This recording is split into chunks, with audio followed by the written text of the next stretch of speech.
ప్రభునందు మా ప్రియమైన సహోదరులారా, సహోదరులారా, జనవరి 20వ తారీఖున దైవ మర్మములు అను పుస్తకములో నుండి దావీదు అచ్చటనే బలి అర్పించెను, మరియు దేవుడైన యెహోవా నివాస స్థలం ఇదే అని, ఇశ్రాయేలు అర్పించు దహన బలులకు పీఠము ఇదే అని దావీదు సెలవిచ్చెను.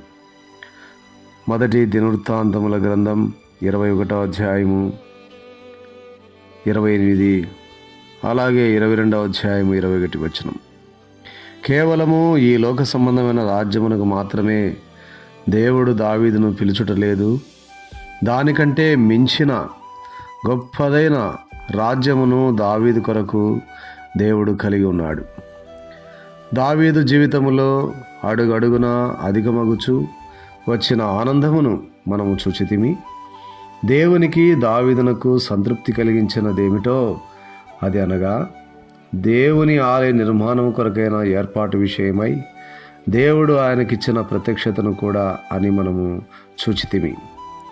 దేవుడు తన ఏర్పాటును దావీదుకు బయలుపరచక మునుపు మనము చూచిన రీతిగా ఆయన దావీదును దుఃఖకరమైన మార్గం గుండా యెబూసీయుడైన అరౌనా కళ్ళమునకు తీసుకొని వచ్చెను.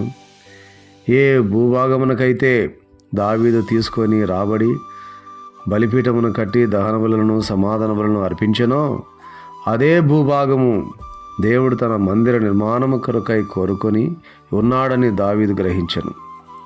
ఆరంభములోనే ఆ స్థలములో తనకు మందిరమును నిర్మించుమని దేవుడు దావీదునకు చెప్పి ఉండవచ్చును.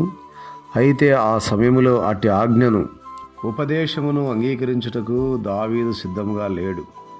అదే రీతిగా మనము నిజముగా సిద్ధపరచబడి తయారుగా నున్నప్పుడే తన హృదయములో ఉన్న ఉపదేశమును దేవుడు మనకివ్వగలడు.